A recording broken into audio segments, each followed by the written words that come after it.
Oi, gente, tudo bom? Espero que vocês estejam bem, todos com saúde, com segurança em casa. Estou aqui mais uma vez para gravar um vídeo de história para vocês, meu sexto ano querido. Hoje eu vou gravar para vocês, né? Estou aqui agora gravando o módulo 22 para vocês, que é o módulo sobre povos germânicos. Bom, para quem não me conhece, se é que tem alguém aí que ainda não me conhece, meu nome é Amanda Marinho, sou professora de História e de Life da Rede Força Máxima. Então, olha só, a aula de hoje está super legal, eu preparei com muito carinho, como todas as outras, né? Mas hoje ela tá especial, porque vocês vão ver, tem umas partes aí que, enfim, eu gosto muito do tema da aula de hoje. E fica comigo, me acompanha aqui. Você vai precisar anotar coisas durante a aula, tá? Eu espero que você anote em todas as minhas aulas. Mas hoje, especialmente, porque eu vou dar algumas informações para você que não estão na apostila. Presta atenção nisso, tá? Vou dar algumas informações, ou muitas informações, que não estão na apostila. Então, presta muita atenção, por favor. Pega aí seu caderno, seu fichário, suas canetas, lápis, enfim. Pega aí para você ir anotando comigo, tá bom? Vou tentar falar devagar, eu sei que às vezes eu falo um pouco rápido, mas eu vou tentar falar devagar para vocês conseguirem acompanhar essas coisas. E aquele esquema, né, gente? Vocês podem, em qualquer momento, dar pausa no vídeo para anotar aí as informações, tá bom? Vamos lá, então. Vou compartilhar minha tela com vocês para a gente começar a falar de povos germânicos. Bom, todo mundo vendo aí, né? Povos germânicos ou povos bárbaros, né? Bem, começando a falar sobre eles. Esses povos, assim, o conteúdo anterior, que é o que vocês viram comigo, né? É o conteúdo de crise do Império Romano. E não tem como a gente falar de povos germânicos sem a gente falar de crise do Império Romano, porque os assuntos são todos relacionados. História, eu sempre falo que história é um processo, né? As coisas não acontecem de uma hora para outra e tudo tem uma noção de continuidade. Uma coisa vai acabando para outra coisa ir começando, enfim. Então eu vou voltar um pouquinho, vou falar os antecedentes dos povos germânicos, em que contexto aqui que a gente está estudando essa matéria, só para a gente se localizar aí no tempo e no espaço, ok? Bom, bem, antecedentes do Império Romano. Vocês viram comigo que o Império Romano era super grandioso, né? E aí estavam acontecendo algumas coisas dentro do Império Romano que enfraqueceram essa organização, né? E aí tem no slide aqui para vocês na tela, tem alguns motivos que enfraqueceram esse Império Romano. Entre eles, eu vou elencar aqui a Pax Romana, que é aquele período de paz externa para a reorganização interna. Percebam aí, paz externa lá fora para reorganização interna. Então, nesse período, não está havendo expansão do território, consequentemente, não está havendo aquisição de novos escravos para trabalharem, para servirem de mão de obra para o Império Romano.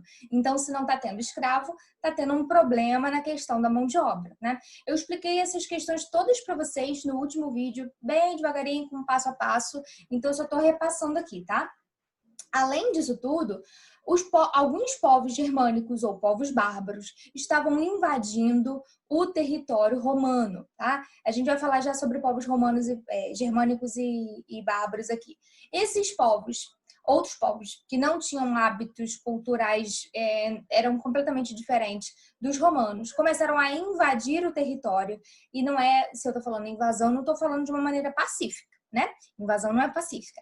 Começaram a invadir o território e fazendo com que as pessoas que viviam ali nas cidades do Império Romano, metessem em pé, saíssem das cidades e migrassem para os campos, beleza? Se tem gente invadindo a cidade, tu vai ficar lá na cidade assim, só observando, esperando? Claro que não, né, gente? Você vai correr. Inclusive, eu mostrei para vocês um vídeo mostrei um vídeo dentro do último vídeo, né? O último vídeo que eu gravei para vocês, eu mostrei um trechinho da série Vikings que fala sobre os povos germânicos invadindo ali um território, né? A gente pode imaginar que o território romano, embora fosse diferente da série lá, a série é uma obra de ficção, né? E aí mostra essa invasão, a diferença religiosa, como os romanos, né, ou como as pessoas tinham medo desses povos bárbaros, beleza? Então, se você não viu o último vídeo, para aqui, vai lá ver o último vídeo de crise do Império Romano, para depois poder entrar nisso aqui, porque é tudo questão de continuidade, tá bom? Senão você vai ficar meio perdido aí, beleza? Bom, então esses motivos aqui de crise do Império Romano, do Ocidente, presta atenção, porque o Império Romano foi dividido em duas partes, né? Oriente e Ocidente, e esses aqui são os motivos da crise do Império Romano do Ocidente. Esses motivos a gente já falou no último vídeo, só botei aqui pra gente dar uma contextualizada, ok? Bom, os povos germânicos também são chamados de povos bárbaros. Só que o termo bárbaro, ele é um termo pejorativo, é um termo ofensivo. Não é falar assim, pô, ele é bárbaro, pô, ele é super legal. Não é desse jeito. É povo bárbaro no sentido de, e ele não é maneiro não, né? Ah lá, aquele povo lá, aquele povinho bárbaro, sabe? É assim, tá? Então, eu não gosto muito de usar o termo povos bárbaros. Eu prefiro usar o termo povos germânicos, mas você tem que entender que povos bárbaros, nesse contexto aí, se refere aos povos germânicos, tá? E bárbaro é todo aquele indivíduo que vivia fora dos domínios do Império Romano e que tinha hábitos culturais diferentes. Por exemplo, o idioma é diferente, religião diferente. A religião é um ponto assim crucial. Crucial é a mesma coisa que fundamental, importante, tá? E aí existiam vários povos bárbaros, ou vários povos germânicos, né? E aqui nesse mapa, que também está na sua apostila, eu botei aqui alguns desses povos, olha só. Visigodos, suecos, francos, burgúndios, ostrogodos, vândalos, enfim, existiam vários povos germânicos, vários, ok? E eles não viviam em paz entre eles também não. Existiam conflitos entre esses povos e também contra o Império Romano, beleza?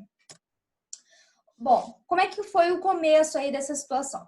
Os povos germânicos, alguns, né, começaram a viver de maneira pacífica na fronteira do Império Romano. Já falei isso no último vídeo também. Então, observa o meu mouse aqui. Eles começaram a viver aqui, ó, do lado de fora do Império Romano, bem aqui na fronteira, de maneira pacífica, tranquila. Aí, eles começaram a entrar no território. Cadê meu mouse? Aqui, entrar no território. Mas também de maneira pacífica. Só que aí, e aí eles começaram, inclusive, a trabalhar para os romanos, lutando contra os hunos. Hunos eram aqui, ó. Vendo aqui, hunos. Hunos era outro povo germânico que era rival de alguns povos germânicos e rival dos romanos também. E os hunos eram muito, muito agressivos, muito violentos.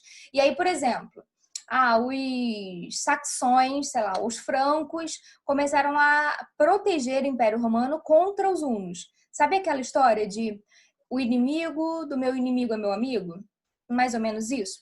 Então, alguns povos germânicos começaram a viver aqui dentro do território, trabalhando como colonos e protegendo contra os hunos, lutando contra os hunos, beleza?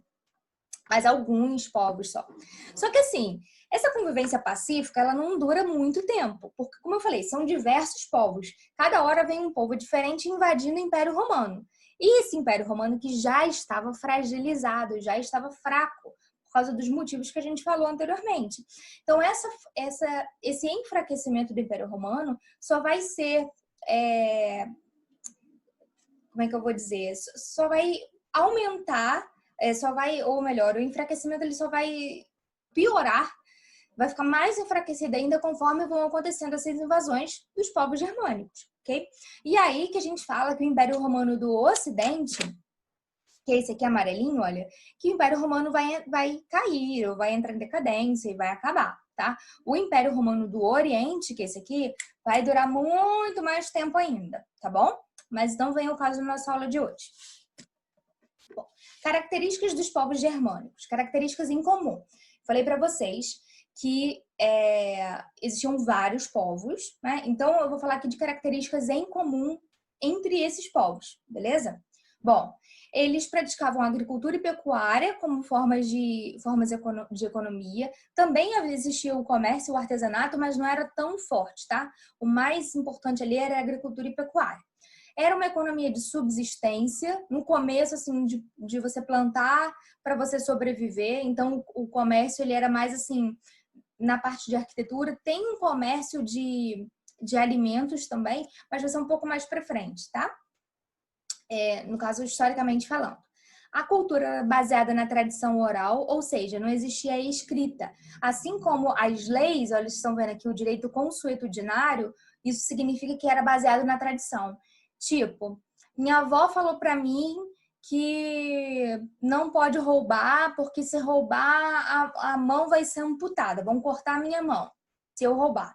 Então, isso aí é uma tradição, é um direito, né? É uma lei que está sendo passada de maneira oral, tá?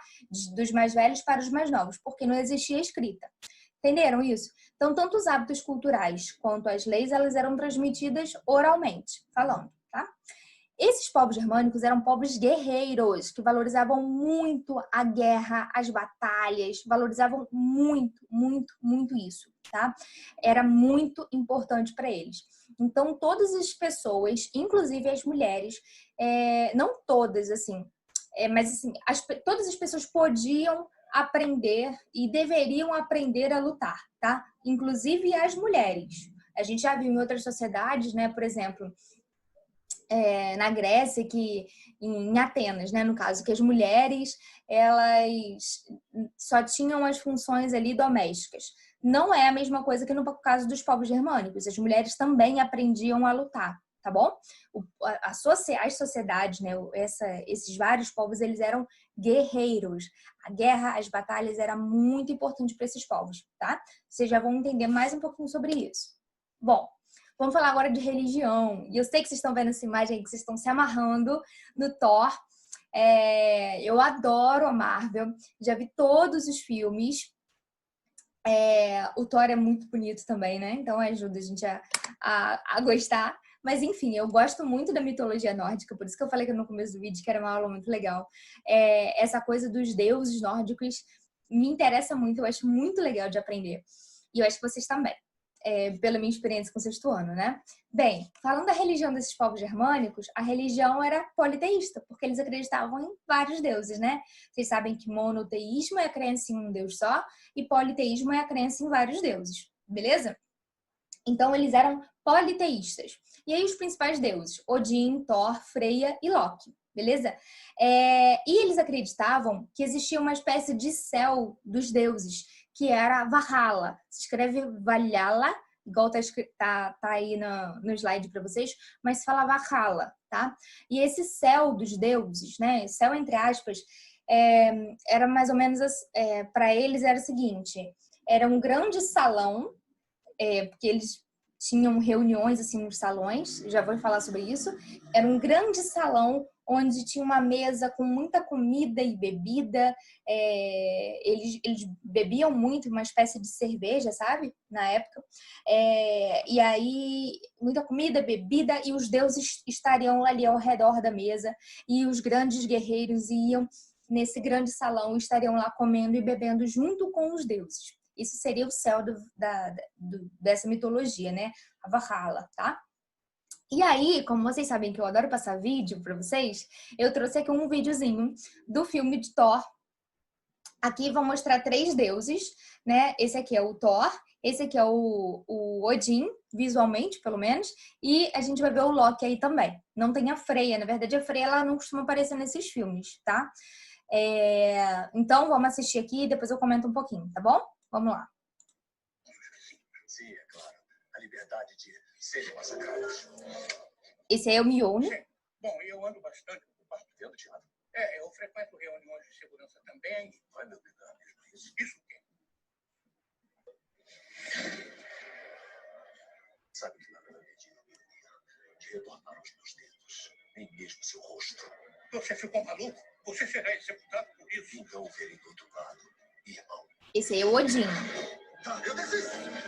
Opa, não era o Odin, é o Loki. Então, vou falar rapidinho sobre esse trecho, tá? Na perspectiva histórica, né? Odin é o pai de todos, né? Na verdade, ele também é chamado assim, Odin, pai de todos. E o Odin era o pai, na mitologia, né? Dos deuses Thor e Loki. O Thor é esse aí do martelo, do cabelo assim. Esse martelo é chamado de Mjolnir, mais ou menos essa pronúncia. Esse é um martelo que somente o Thor pode levantar, tá? Somente o Thor poderia levantar o martelo porque somente ele é digno de levantar isso. Mas, para quem assistiu os filmes da Marvel aí, sabe que tem mais gente que levanta o martelo, mas não vou dar spoiler para você, beleza? Bom, o Loki é o deus da mentira, da trapaça. E aí vocês perceberam que o Loki ele estava ali parecendo o Odin, que seria o pai deles, né? Só que o Thor, nessa cena, ele percebeu que não era o Odin, que não era o pai dele, e que era o Loki. E aí essa é uma imagem para mostrar para vocês os deuses, o martelo, o Mjolnir, né? Enfim, só para dar uma distraída aí na gente, beleza? Continuando. Deixa eu ver se eu consigo passar o slide. Não consigo, como sempre. Vamos lá, professora. Também, de novo, não consegui. Vocês querem ver o trecho de novo, né? E, ó, vamos ver o trecho em looping aqui. Ah, passei. Bom, povos germânicos ainda. A gente vai falar agora da sociedade.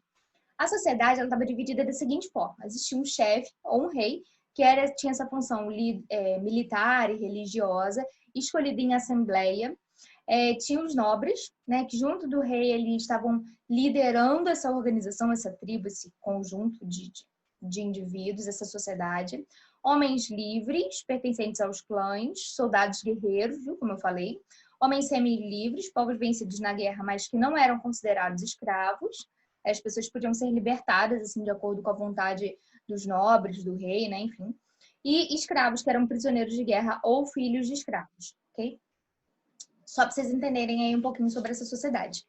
Esses povos viviam geralmente em condados, sabe? Em clãs, em territórios onde tinha ali um conde, que era o líder daquele território, como se fosse um bairro, talvez, sabe? Mas eram bairros bem afastados uns dos outros, tá? Ou existia um rei que estava acima do conde, né? Obviamente, tá bom? Então, um conde, no caso, ele seria um nobre, tá? Bom, aqui tem outro trecho no caso agora não é um filme, é uma série para vocês. Esse trecho está em inglês, mas eu vou traduzir algumas partes para vocês que eu considero importantes. Eu queria que vocês prestassem atenção no visual da série e depois eu vou comentar sobre o trecho explicando aí. E apesar de ser em inglês, ele é um trecho muito emocionante, muito importante para a gente entender um pouco sobre esses povos, tá? Vamos lá, vamos assistir.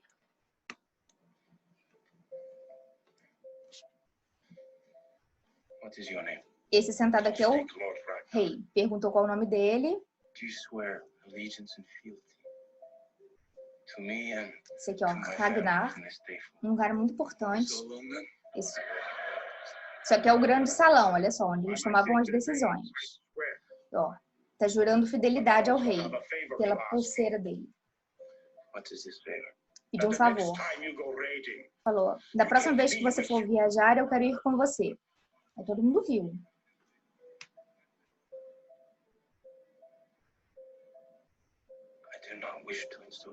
Aí ele falou assim, eu não quero te insultar, mas a verdade é que... Ele falou, eu sei, eu sou velho. Eu sou velho. Mas eu fui guerreiro minha vida inteira. Lutei com outros reis, em várias batalhas. Meus amigos e meus companheiros morreram em batalha. E uma espada nunca me tocou.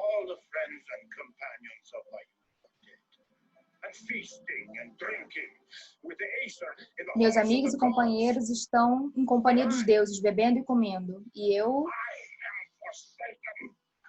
eu ainda estou aqui. Por isso eu te peço, Senhor, me dê a chance de morrer com honra em batalha e me juntar com os meus amigos em Valhalla. Aí o rei falou, vamos levar com ele. Vamos levá-lo. Todos concordam? Falem ai, falem sim. Aí todo mundo concordou. E aí, obviamente, ele ficou muito feliz. Vamos ver. Isso aí já passou um tempo, tá? Estão em batalha aí. A viagem do rei, no caso, era para invadir um território, tá? As invasões germânicas aí, ó.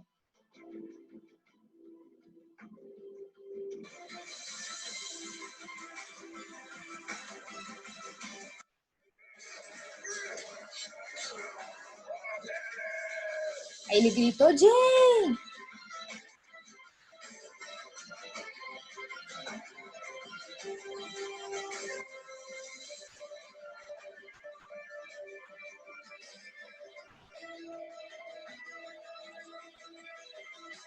Olha o sorriso dele, gente.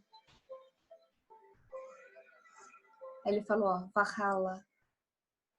Bom, deixa eu explicar agora esse trecho para vocês. Eu falei que é um trecho muito emocionante, né? Eu vi essa série toda, Vikings, e realmente passa muita emoção pra gente. Na verdade, esse trecho que eu passei para vocês é uma junção de várias partes, tá? O que acontece? Eu sei que é chato ficar traduzindo durante o vídeo, mas não tinha o que fazer. Eu precisava... Não sei se todo mundo fala inglês, acho que não, né? Então, eu precisava traduzir aí algumas partes para vocês entenderem. Bom, tinha esse cara, esse coroa aí, esse cara mais velho, que ele vai jurar a fidelidade dele pro rei. O rei tinha acabado de assumir o trono, né? O Ragnar, como vocês viram aí na cena. Esse dos olhos azuis, bem, bem azuis.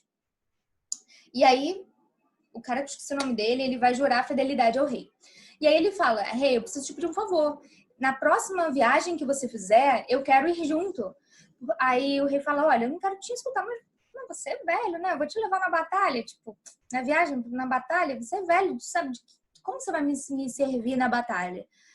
Pelo contrário, vai me atrapalhar.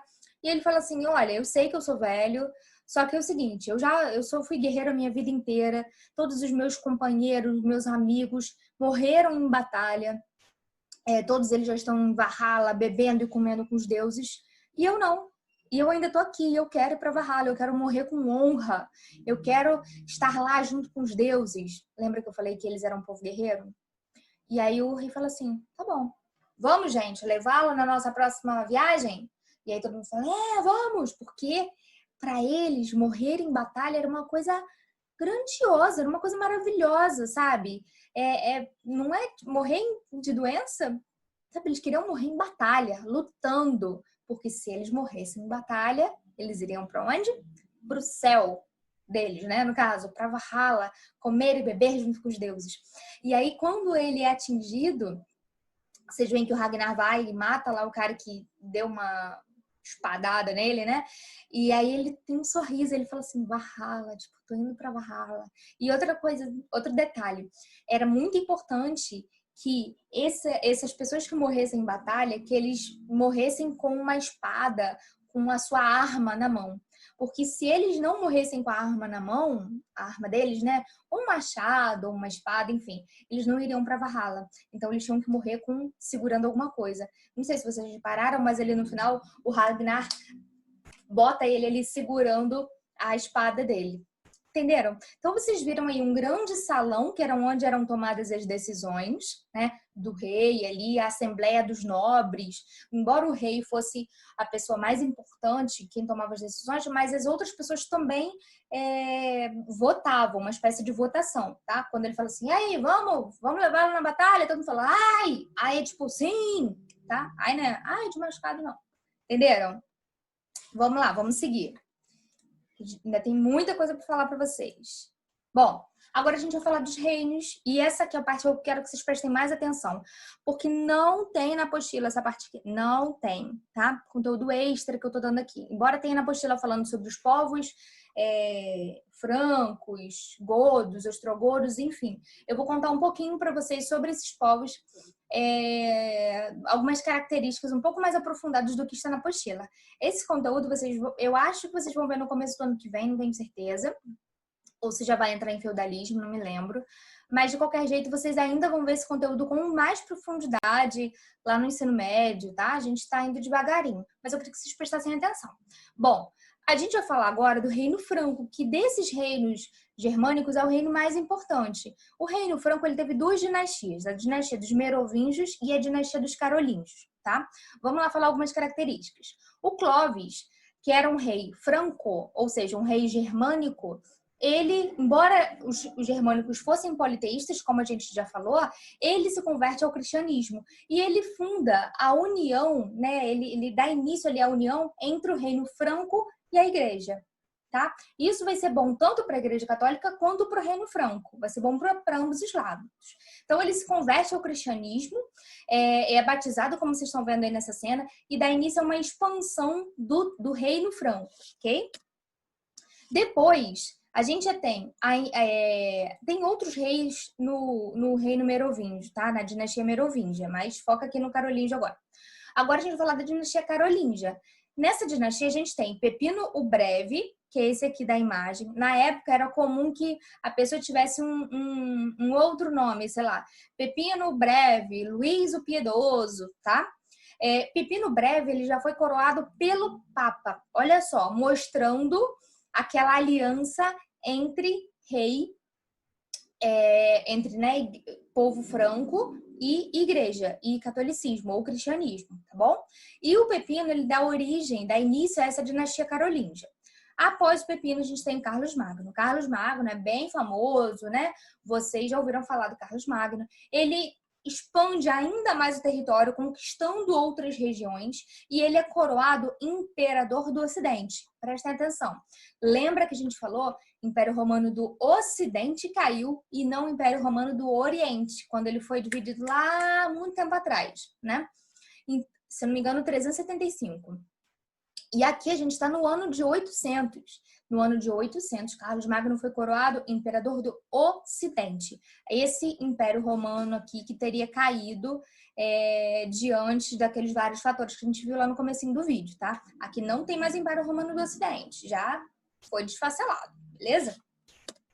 Bom, Carlos Magno, como o território estava muito grande, ele decide dividir o território em ducados, marcas e condados. E é desses nomes, condados, marcas e ducados, que nascem os termos duque, marquês e conde. Viram? É a partir daí. Então, ele faz isso aqui para melhorar a administração do território. Porque como o território foi muito grande, estava difícil dele organizar isso daí. E aí ele divide esse território. Mas duques, marqueses e condes deviam obediência e satisfação ao rei, ao Carlos Magno, ok? Após Carlos Magno, quem assume é Luís o Piedoso. Só que esse Luís o Piedoso, ele não era tão forte, tão poderoso quanto Carlos Magno. Vocês veem pelo próprio nome, né? Piedoso, de ser mais bonzinho e tal. E aí o que acontece? Ele sofre um golpe dos filhos dele, Luís, Carlos e Lotário. Esses filhos dele dividem todo o território no Tratado de Verdun. Olha só. E vocês estão vendo aqui que cada partezinha dessa foi domínio de alguém, né? Aqui, ó, laranja do Carlos, roxo aqui do Lotário e o verde do Luís. Estão vendo? Essa divisão do território, ela é prejudicial porque ela enfraquece o poder real. Então, antes a gente tinha um rei super poderoso e agora a gente não tem mais. Por quê? Porque o território foi dividido. E aí, essa divisão do território e, consequentemente, o enfraquecimento do poder do rei, ou no caso dos três reis aqui, né, Luís, Carlos e Lotário, vão fazer o quê? Com que haja um aumento do poder dos condes, duques e marqueses, que a gente já falou ainda agora.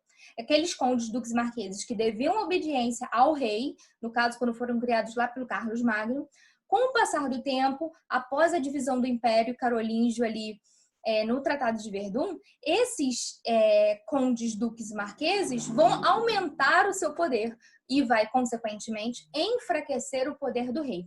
A gente chama isso de processo de enfeudamento. Por quê? Seguindo a ordem cronológica aqui da história, né? Após essa invasão dos povos germânicos ao Império Romano, a gente tem um processo de ruralização, que eu já falei para vocês. As pessoas saem das cidades e vão migrar para os campos, certo? Por quê? Porque os povos germânicos estão invadindo as cidades. Ninguém vai querer ficar lá na cidade de bobeira esperando uma invasão, né? Esperando para ser morto. Nada disso. Bom, o feudalismo, que é o próximo conteúdo que vocês vão ter, é um sistema rural. Quando então eu falo de processo de enfeudamento, eu estou falando desse processo que já era rural, a gente falou aí do êxodo urbano, né? Mas eu também estou falando de um poder descentralizado. Se antes o poder estava junto ali, todo certinho com o rei, com o enfraquecimento do poder real, né? A partir da divisão do império, e aumento do poder dos condes, duques e marqueses, a gente tem essas pessoas se tornando mais poderosas naquele espaço em que eles vivem. No caso, mais poderosos que o rei. Então, isso vai ser o processo de enfeudamento, essa divisão do poder, tá? Esse enfraquecimento do poder do rei e aumento do poder local, entenderam? Dos condados, ducados e marcas. Tranquilo? Eu sei que é um pouco confuso, mas vamos tentando assimilar aí. Vocês vão poder se tirar dúvida desse material lá nas aulas ao vivo com a professora Miriam, tá bem? Não se preocupem. Se vocês tiverem alguma dúvida, perguntem lá na aula, embora a professora vai revisar esse conteúdo com vocês. Eu sei que é muita coisa e vocês não precisam assim, meu Deus, como é que eu vou decorar isso tudo? Não precisa ficar nervoso. Tá tudo dominado, tudo tranquilo, tá? Você precisa aprender, não é decorar, aprender, tá? Bom, por que isso aí é importante? Os povos germânicos, eles vão começar a viver junto com os romanos, né? E vai haver uma troca cultural, uma mistura de culturas. Lembra que a gente falou, por exemplo, no caso da religião, os romanos cristãos e os povos germânicos politeístas, né? Monoteísmo aqui nos romanos e politeísmo nos povos germânicos. Conforme eles vão começar a viver junto, essas características elas vão se misturar e eles vão viver juntos tanto por causa da invasão dos povos germânicos quanto por uma convivência pacífica, né? Tem um pouco de convivência pacífica, mas e tem muito de invasão, ok? A sociedade feudal, que ela vai surgir após esse processo todo aí de invasão dos povos germânicos, ela vai ter características tanto dos germânicos quanto dos romanos. Então, vai haver uma mistura de características, ok? Bom, características dos germânicos. A gente tem uma fragmentação política, ou seja, um poder dividido. Tem o comitatus e o beneficium. O comitatus tá aí no slide para vocês. Anotem isso no caderno, por favor, que é importante, hein? Relação de fidelidade entre chefes e guerreiros. Lembra que eu falei que os povos germânicos eram muito guerreiros, eram soldados, valorizavam as guerras e as batalhas. E existia uma fidelidade. Vocês viram no vídeo aí que eu passei para vocês da série Vikings, daquele cara mais velho, né, jurando pela pulseira dele. Era uma pulseira que eles recebiam chegando a uma certa idade. E ele jura pela pulseira dele que ele vai ser fiel àquele rei. Entenderam aí essa relação de fidelidade? Tá lá no vídeo. Benefício a gente também pode lembrar lá do colonato, tá? Olha, troca de... aqui no caso, né? O benefício, uma oferta de terras como recompensa pelo esforço dos soldados em troca de fidelidade. Vamos lembrar que lá no colonato dos romanos, que tá aqui embaixo, olha só, as pessoas recebiam uma terra para poder viver e trabalhar em troca de proteção do chefe, né? No caso aqui ainda os patrícios. Então, uma mistura aqui, ó. A troca de terra, a terra era uma coisa valiosa, era propriedade, tá? Então, a terra dada como recompensa por um esforço, pela fidelidade, né? No colonato, a terra era dada e eles recebiam proteção em troca do trabalho deles, entendem? Então, essa questão da terra, a oferta de terra em troca de alguma coisa está muito relacionada aí, beleza? Formadora como elemento formador da sociedade feudal. Temos ainda nos germânicos a ruralização da economia, uma economia autossuficiente, ou seja, de subsistência, plantar para o próprio consumo, e o direito consuetudinário, baseado nos costumes. Lembra que eu falei o exemplo lá da minha avó, que me falou como é que eram as leis, porque não tinha escrito, tá? Sobre os romanos, a gente tem aqui heranças, o latim, o idioma latim, o catolicismo, a religião cristã, né? O colonato, que eu falei agora já na questão da terra, né? Que parece que lembra um pouco o benefício, e o militarismo. Militarismo também na questão de haver soldados, de haver um exército. Então, percebam que a questão da troca de terra e a questão de ter soldados, de ter um exército, é semelhante nos germânicos e nos romanos. Entenderam? É só para vocês perceberem aí que essas características, essas coisas todas, elas vão se misturar, se juntar e vão formar a sociedade feudal, que não precisa ficar desesperado, tá? Mas é só para entender que vai formar o próximo conteúdo que a gente vai ver, que é a sociedade feudal, entenderam? Então percebam o seguinte, a partir da invasão dos povos germânicos, uma mistura cultural, uma mistura de características tanto dos povos germânicos quanto dos povos romanos. Beleza? Bom, acho que o vídeo ficou um pouquinho grande. Desculpa por isso. Mas tá tudo aqui, o conteúdo de vocês, tá bom? Um beijo, até o próximo vídeo. Tchau!